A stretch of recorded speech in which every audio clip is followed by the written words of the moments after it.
everyone, this is Helen H. and welcome to my channel, Moss Cottage.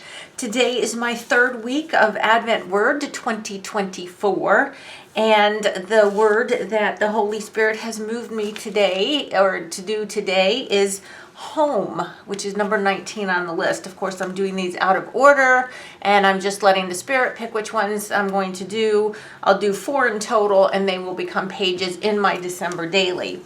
So, home has stuck out to me, so I'm going to talk a little bit about why I did home, and I'm just going to start working on it. I'm doing this one, starting this one the same way I did the other ones, and you know that I just sewed some brown paper onto some card, and then I gessoed over it and then started working on it. I'm going to be doing the same thing for this one, so I'm just going to talk about why home. Before I get started, though, let me just read the scripture that came to my mind about this. And Jesus said to him, "Foxes have holes, and birds of the air have nests, but the Son of Man has nowhere to lay his head." And that was Jesus speaking to one of the disciples. So, talking about home, especially home at this time of year, it tends to be very special to people. It's very sentimental and everything. But we should really rethink home. And that's what I've been doing for the week, is rethinking home. Because Adam and Eve in the Garden of Eden, before they were kicked out of the garden, there's nothing in the Bibles that said they had a house there. It just said that they walked in the garden, and that Adam had dominion over the things in the garden. God walked with them in the garden. He was there with them, actually walking with them. So they could see him, they could talk to him, they could walk with him. So it was God's presence in the garden that made it a special home for Adam and Eve, right? It wasn't that they had this great mansion and, there's a description of their house and all of this. Also, when we look at Jesus, Mary and Joseph lived in Nazareth. They had to go to Bethlehem for the census, the Roman census. Jesus should have been born at his home in Nazareth, but instead was born not in a home, but in a stable in Bethlehem. But the shepherds came to see him and worship him, and we know that they were the first people who were told. Now I'm just looking, I think I'm going to go ahead and use my watercolor crayons here. The shepherds were the first ones who were told the news about the baby being born and that he was the King of the Jews. So they were the first ones who went to see him. And I'm sure when they went to see him, they bowed down before him because they knew who it was. The angels had come to them out in the fields and told them that this was the Messiah who was born. And so they revered him. They spent time with him. They went out of their way to be with him. Now, I'm sure some of the shepherds in the field actually had to stay in the field because they couldn't have all left the sheep. That would have been totally irresponsible, but a lot of them went, and I'm sure they were dying to get the news back to the other shepherds who weren't able to go, who had to stay with the sheep, about what they saw. But what made it home for Jesus was who came to see him.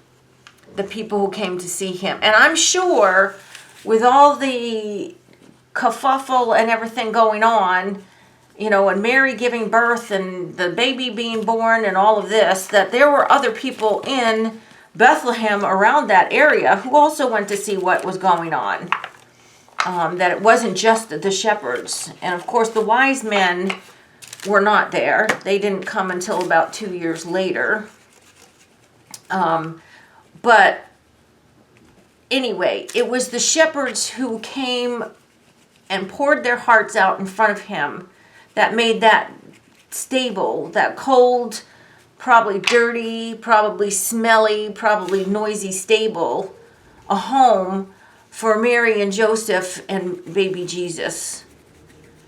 He didn't have to be born under the stars, in the middle of the desert somewhere. He had a little something where he was, right? Then it reminds me, I know I've told this before that I've gone on some mission trips to West Virginia, up in the Appalachian Mountains, in West Virginia. And we usually go for a week. And we have to take our tools and all of our things with us. Now supplies, some of the supplies we can buy up there. There is a hardware store in the town that we have gone to. We can buy some things, but tools and everything, no, we had to bring all of that. So we had a lot of stuff that we had to take up there. And that kind of limits what you can take personally. Well, plus, you're working during the day. And at night, you just take a shower and change into some comfy clothes, whatever. And then you've got your pajamas, right? So you don't need to take a lot of stuff. But our mission team, the last time we went was 22 people. Well, we didn't have a project for 22 people to work on. So we split up into 2 groups, and 2 or 3 groups. The first couple days, it was actually 3 groups working on 3 projects. We stayed at a mission center, which was actually a converted church that was not being used anymore. And that was the mission center. And it was rough. I mean, it wasn't like filthy or anything like that, but it was, it was not the Hilton either. And the best part, and I tell my pastor this, because the best part, besides interacting with the people and helping them with their house, was when we went home, back to that mission center, and after we got cleaned up and after we had our dinner, we would sit around, we would talk about the day. Our pastor gave us a scripture every morning that we were to meditate on during the day, and then talk about how that might have played out during the day, so on and so forth. And you grow so close to people that you barely know. That time, there were people who came on that mission trip who didn't know anybody at all. They came to church, or they were new, or they just came to church, but they didn't really participate in any other activities. And for some reason, a lot of them were moved to go on this mission trip, and so they did. And we all got to know each other very well. And we would even say, like on the mission trip, when we were on it, when I get home, I'm going to do this. When I meant home, I meant back to the mission center, right? So it doesn't have to do, again, it didn't have to do with the building and the luxury of the building. It was getting back to the people. We were all back together again. The 22 of us were all back together again. And, wherever we were sleeping, the sleeping arrangements were all over that building. But we were home because we were back together again. Just like when you go camping, my family, my husband and son and I, for years, camped in Shenandoah State Park, and we would do the off-site camping. And so you have a campground. If you do off-site camping, you do have a campground, like a camp. You know, there's a picnic table, there's a fire pit, there's all of that available for you. But you have to haul your stuff out into the woods because you're not close to anybody else. We had started out camping in the campground. Helen, you can't cut with a stapler. What are you doing? We had started out camping in the campground, and you're just too close to people. I didn't like that. Now this is an image here from a book on samplers, on needlepoint samplers. And it was a nice shiny book and everything, and I did my aging technique to it with the sandpaper and the coffee staining, and I'm just gonna cut out this house here. Anyway, so we would go camping and we would take, you know, basically the bare minimum that we needed to take because we were out hiking most of the day. Now, I did cook all of our food and everything, but we had our tent and we had some clothes, you know, our hiking shoes and, you know, some cards and stuff to play at night, but we didn't have a lot of stuff. But it didn't matter because my husband and my son and I were together, and a little campsite was home. So my point is, home, you know, there's that old saying, home is where the heart is. And I really believe that that is true. Home is where the heart is. It doesn't have to be a big, beautiful home. It doesn't have to be, you know, anything that's special. And so here's what I'm doing here. I want to tell you why I'm doing what I'm doing here. This is a home, and this dark here kind of represents the earth here. And up here we have yellow, which to me symbolizes heaven. This is not my home. The earth is not my home. If you are a Christian, you know that the earth is not our home. This is a place where we are on pilgrimage. And our real home is up in heaven. And that's where we're going to spend eternity. I'm going to just use this graphite pencil here. I have a book here over to the side. I think I've shown it to you before. It's called If You Can Doodle, You Can Paint. And there's just some doodly little houses here. I want to start using more doodles and stuff in my art journaling and stuff. So I'm just gonna just crudely draw some little homes back here. You know, some of them might be obstructed by the picture here, but I want some little things in the background here. So I'm just kind of looking at these pictures, and I guess I'm just going to do the basic straight on vision here because I don't want to take the time to figure out the 3D thing, and especially if you're watching, because you'd be like, oh goodness, get on with it, Helen, right? So I'm just going to draw this little village here. But if you are a Christian, you know this is not our home. And it occurred to me also that I have never been attached to a house. Like, I've never felt like, oh my gosh, I love this place so much. Now, I felt that a little bit when I first moved into the old house that we lived in the other town in our county. The one that was the old house that was built in 1840. But I was not saved at the time. I was saved while I lived in that house. And since then, I really do not have any attachment to a house because this is just temporary for me. I know that this earth is not my home.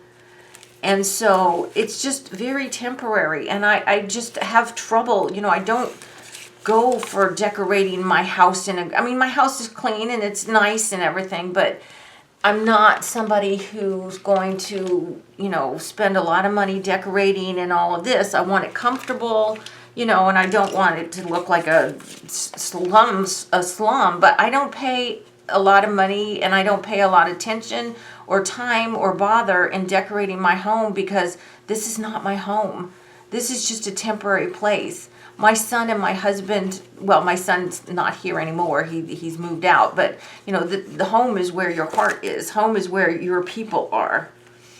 So, 2 points. This is not our home on earth. If you are a Christian, you know what's waiting for you. And that is your heavenly home. And also, this what we have here is not important, like what your home looks like. What's more important is who you're sharing it with. And so I just really, got into the thing about home. I did one of my December dailies one year, not even too long ago, maybe 2 or 3 years ago, the theme was home is where the heart is. And there was a lot of home things. Oh goodness, Helen, could you find a bigger paintbrush to do this with? Okay, here we go. This is a little better. I'm just outlining this house a little bit darker than the scribbly in the background. But I really like this grungy kind of look here because this sampler in itself was very old and, not very colorful because back in the day, colored threads were very expensive. More natural colored, things you could dye with vegetables and leaves and stuff like that. That was more common. Okay, so I know, it's not like this gorgeous tag, but to me, it's what it means. And the one thing I want to add, I always like to add my word. This is a strip of muslin that has gel medium on it that I tore off the side of another project. So what I'm going to do is I am going to just very quickly stamp out home, and we're going to attach it to the tag somewhere. So let's just go ahead and see if I can stamp on this. And I'm glad it's not stamping perfectly because everything about this tag is imperfect. And we shouldn't put too much emphasis on what's inside the home and how clean your home is and how perfect your home is, instead of taking time to spend with the people in your home and loving the people in your home, right? When my son was little, in the family room in that old house that we lived in, he loved Legos, anything Lego. So he had lots and lots of Legos, but he also had other things that he'd play with, and he'd play with them together, like he'd mix playing with different things together. And our only rule was, because he did it in the family room, and the TV was in the family room, and we'd spend our evenings together in the family room. The only rule I had was he had to leave a path from the door to the desk where the computer was. But otherwise, we would let him leave his stuff out for a couple days, so that he could really have fun playing. And didn't have to worry about, oh, Mom wants everything put away all the time or whatever. Because no, that's not. And I think I'm going to, or should I put it up here? I think I'm going to I like it here, but this is not my home. This is my home up here. So I think I'm going to put it actually up here. And I love these threads here. So they're good, because I got the black threads down here. I'll get the white threads up here. I think I'm going to put it up here. So, you might have friends who have beautiful houses and you're so envious and, you wish you had that house, or you wish you had a bigger house, or, whatever. If your house is full of people you love, Where did my glue go? And you spend your time loving those people in your house. That's the important thing right there. Because you can have a big, beautiful house, but the people inside it are as cold as ice to each other. So just cherish your family, and remember, your home is not the building. Your home is the people you're spending your time with. So that's what home spoke to me, and that's why I wanted to do that one today. So there we have it. I might do a little bit more, and if I do, always look at the thumbnail, because if I play with this a little bit more before I put the video up, I will include the updated picture in the thumbnail. So guys, I hope you liked this video. Please give me a thumbs up if you did. If you haven't subscribed to my channel, I ask that you do. And until the next video, I hope you're all truly blessed. Bye-bye.